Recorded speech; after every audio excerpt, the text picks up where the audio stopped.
Alright, I wanted to do a video of what's going on with the boiler.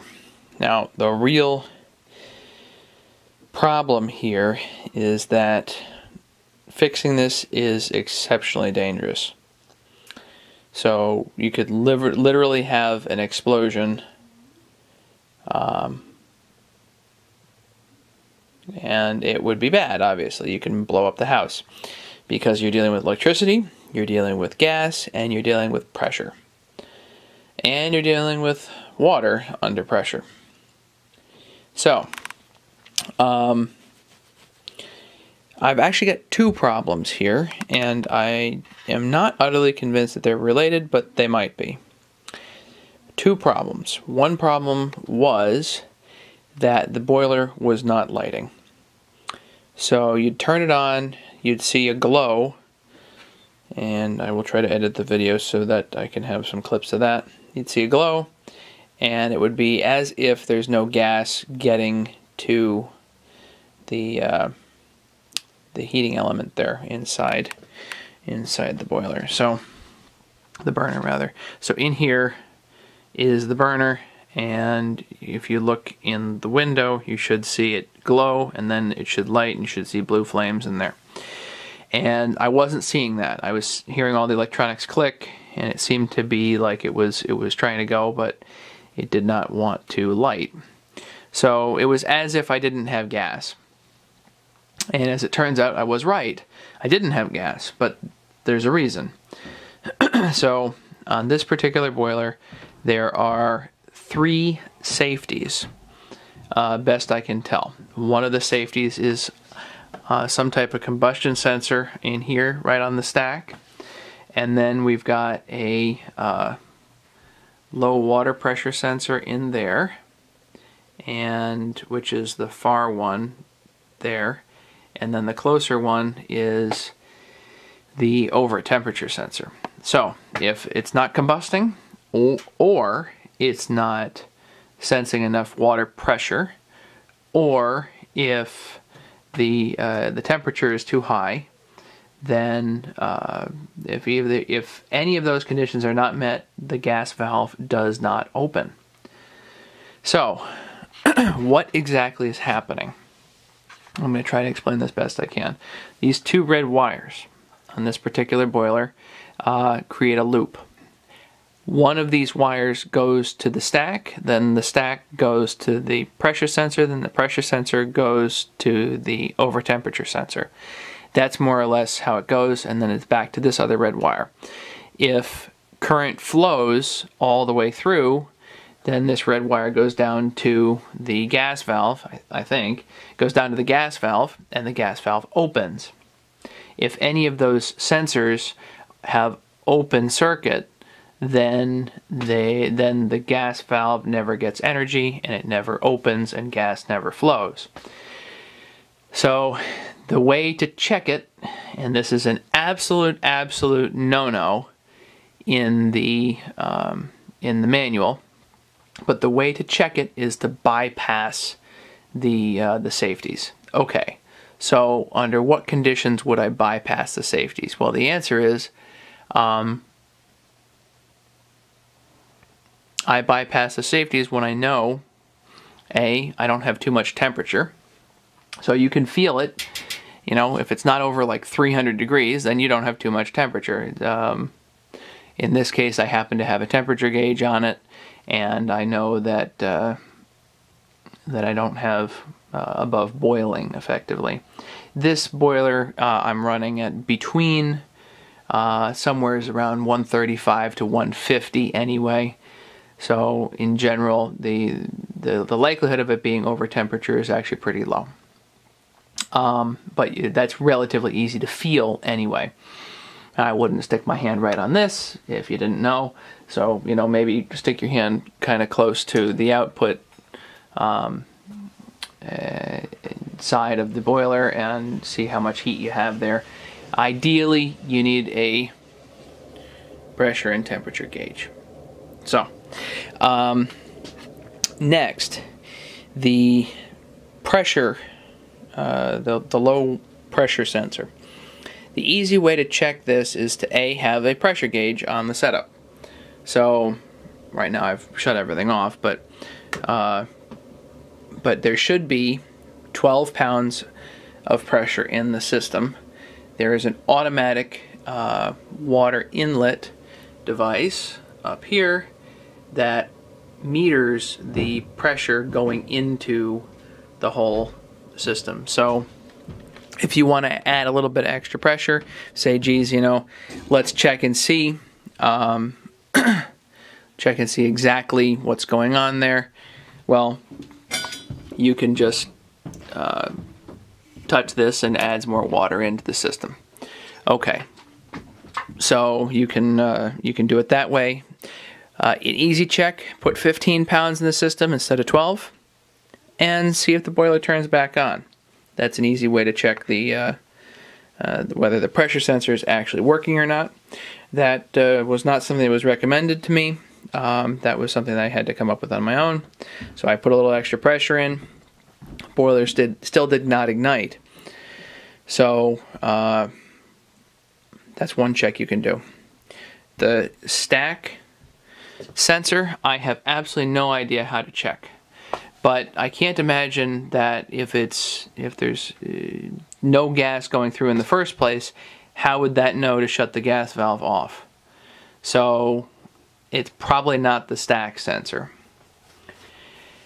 Okay, so 3 sensors. I've basically gone through whether or not they would be likely to be having an issue. The question is how to isolate them and figure out which one is the culprit, which one is not conducting electricity. And the easiest way I can do that is to demonstrate that on the floor with some wires. So I'm going to do that now, and we'll go from there. Best way to describe the difference between an open and closed circuit is with a meter and the measurement made in ohms. And usually they have, on meters, they have a little thing here that looks like it's going to make noise. And it's going to make noise. So, when you have an open circuit, you have no noise being made. When you have a closed circuit, you touch the 2 leads together, and you have noise. So, closed circuit, also a short circuit. Same idea. Okay.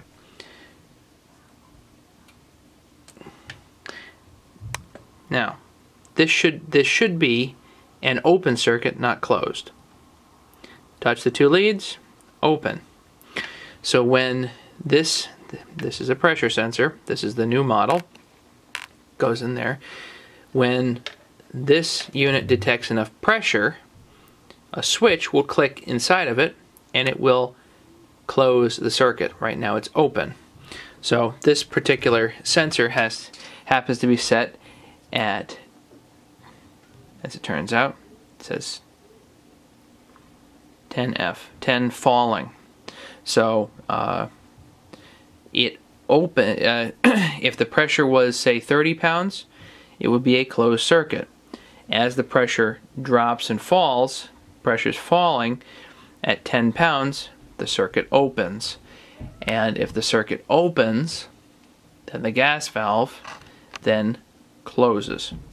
Alright, let's see if I can demonstrate this with the second one of these. I'm actually going to pull the bad one out of the boiler, and I will see if I can demonstrate more clearly exactly what's going on.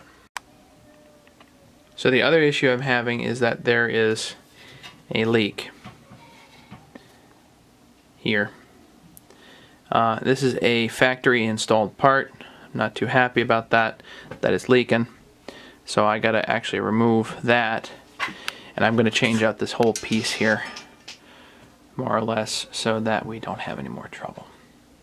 So while I've got the boiler apart, I have to zero out the pressure anyway.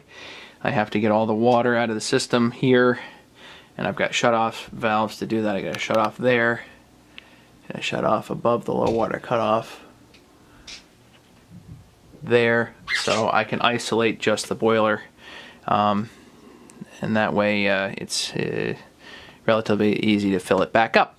Right now, obviously, you can see I've got it jumpered, so I have the low pressure valve jumpered out. This is a no-no.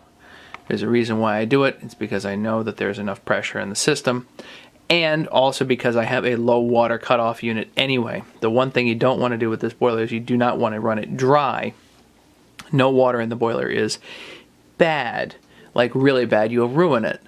So I happen to have a low water cutoff. That's that black box up there. If that black box senses that there is not a column of water that goes way above the boiler, then it actually shuts the boiler down. So it shuts the whole thing off. So there's got to be water in the system for this to run. So this was the piece that was threaded into the manifold here. This is a stainless manifold, brass and bronze. The reason why this was leaking, as far as I can tell, is because this was probably not threaded in to proper pressure. Now, I got to change this. So here's what's going on. If I try to thread this further in, then this piece is not going to be sticking straight up. They threaded this into some arbitrary tightness that allowed the pressure release valve to be sticking straight up. Now, I prefer to thread something in until it's properly tight. Alright, well, but if you're using these pieces, how are you going to do that? Well, you don't use these pieces. That's the long and the short of it. If you absolutely have to have this sitting vertically, then the odds of you getting this to optimal tightness, not over tight, not under tight, the odds of you getting this to optimal tightness with this sitting vertical is very low. Let's use this piece instead. So this piece is a mechanical union attached to a threaded bronze piece. So we're going to thread this into the manifold to proper tightness. The beauty of mechanical unions is that I can thread this piece into the manifold to optimal tightness, and then wherever this copper piece rotates is arbitrary. It just doesn't matter. Put this in with some goop and then it's good. I love mechanical unions. These pieces are not cheap though. So best price I found was about 20 bucks a piece on eBay. Some people are charging 60 a piece for these. Doesn't matter. You don't go cheap on this. This is the main connection to a stainless boiler manifold. This is the proper piece to use. So what I'm going to do is I'm going to come out of here and then go directly into a copper T. I'm going to go directly into a copper T, which goes into an adapter piece for 3/4 that I can put the pressure valve on. The pressure release valve there. So, and then I can position that as I feel like it. This is a whole lot better solution, in my opinion, than what's there. Now keep in mind that this from here to there is the factory installed part. This was installed at the factory. I did this. I added a mechanical union. This has proved to be great. That's not giving me any issue, but this is a whole different ball game. So let's see if we can install this and see how it looks. Plus, while I'm in there, I'm going to install the new pressure valve, because that's the bad part.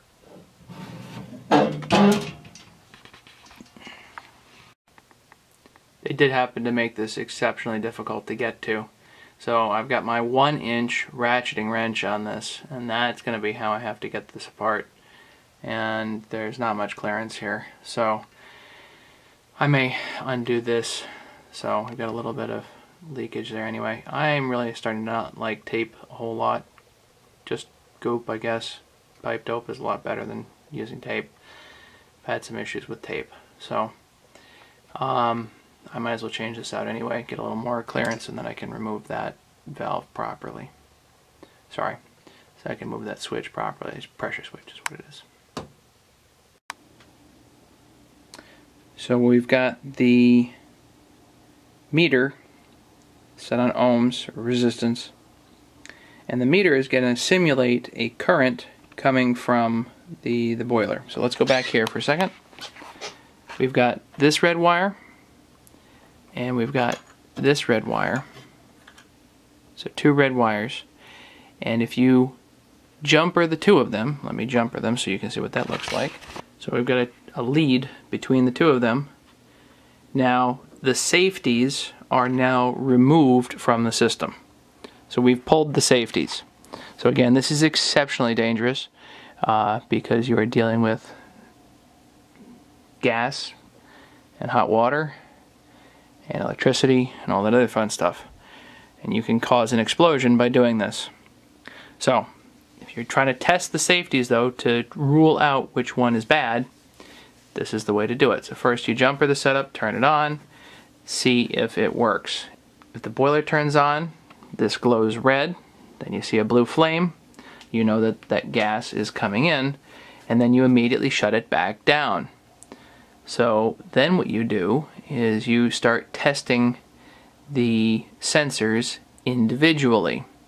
That way you bring one sensor into the system and turn the unit back on, see if it works. Here's how you do that. I've got this on the ground here to simulate that. So imagine you've got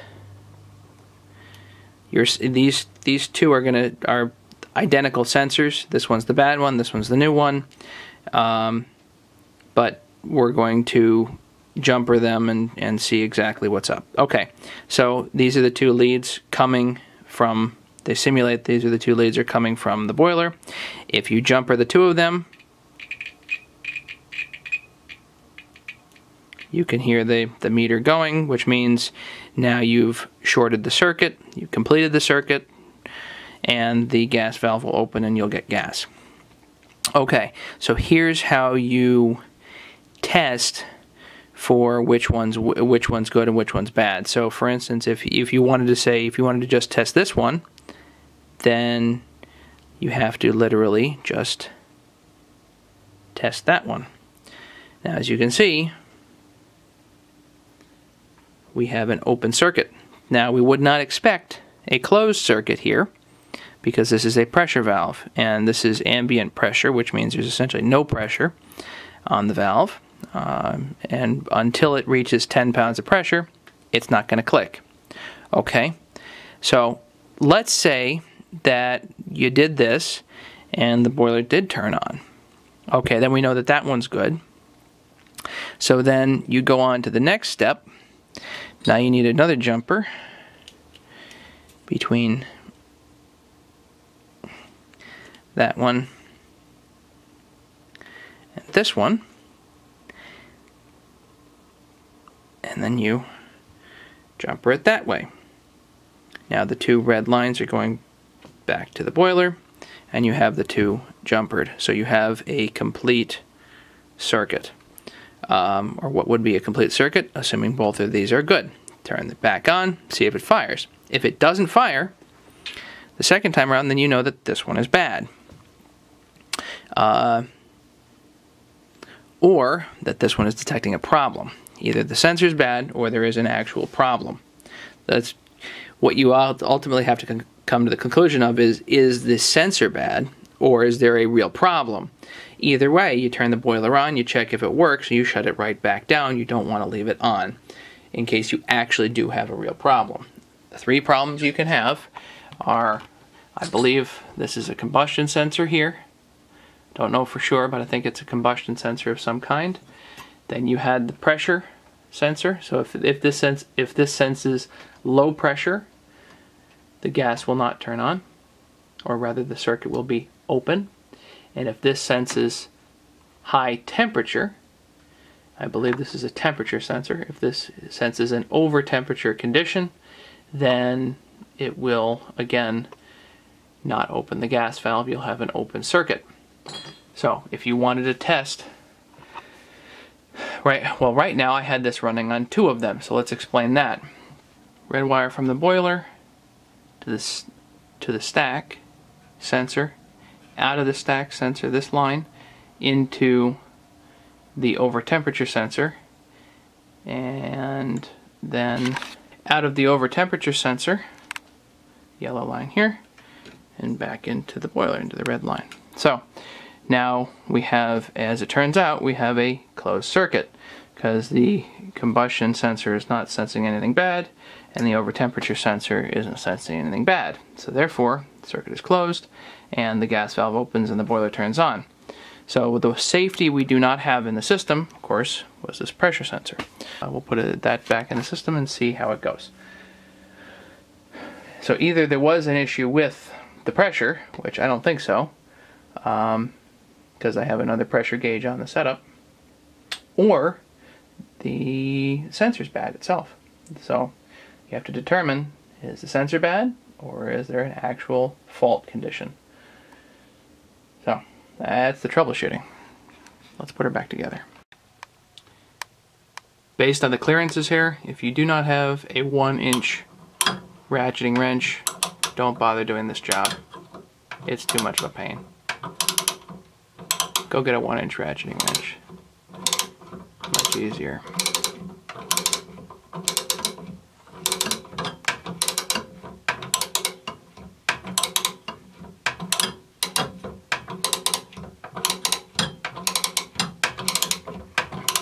If I had clearance, I'd put a socket on it, but these stubs are in the way.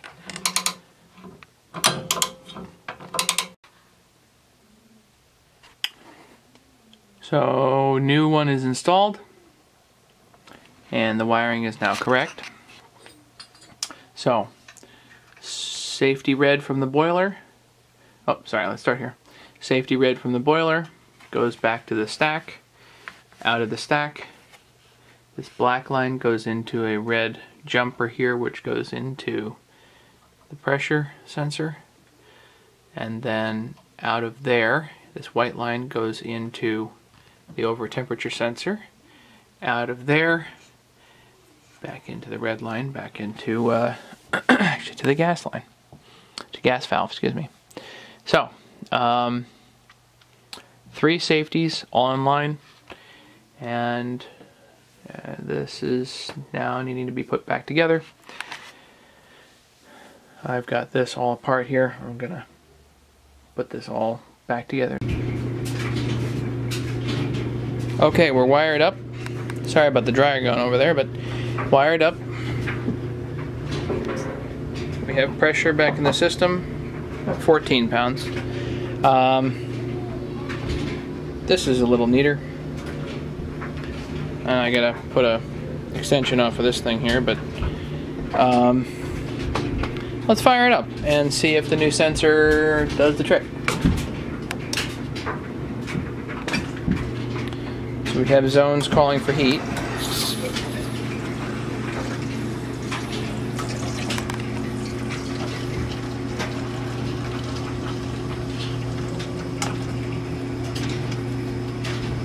Burner's on. And we have a blue flame. And the blue flame is staying lit. And right now I don't have the other zones going, or at least I've got the zones cordoned off with ball valves because I want to get the air out of the primary loop. That should do it for fixing that sensor. So we're much better off here now. Frankly, what the sensors being in there is kind of stupid. I think that's dumb. We should have them out here somewhere where they're easier to get to. But that's my own humble point of view. I mean, you got to put a sensor right on the main thing there just to check the temperature. But a pressure sensor, no reason why that can't be outside the main thing on the boiler here. And anyway, whatever. Just easier to service then. I like things that are easy to service. This isn't too bad, it's just a little bit of a pain. I am not a plumber, I am not an electrician, and I am not certified to be working on this stuff. So, just be really careful. You can blow something up. I'm not taking responsibility for somebody blowing their house up with this. They take that responsibility on themselves. Anyway, there we have it. Thank you for watching the video. And I guess the heat is satisfied at this point, so boiler's off. Perfect. That's nice and smooth. I like the way that this went. Time to put this all back together and forget about it for the wintertime. Okay, thanks for watching the video. Don't forget to subscribe.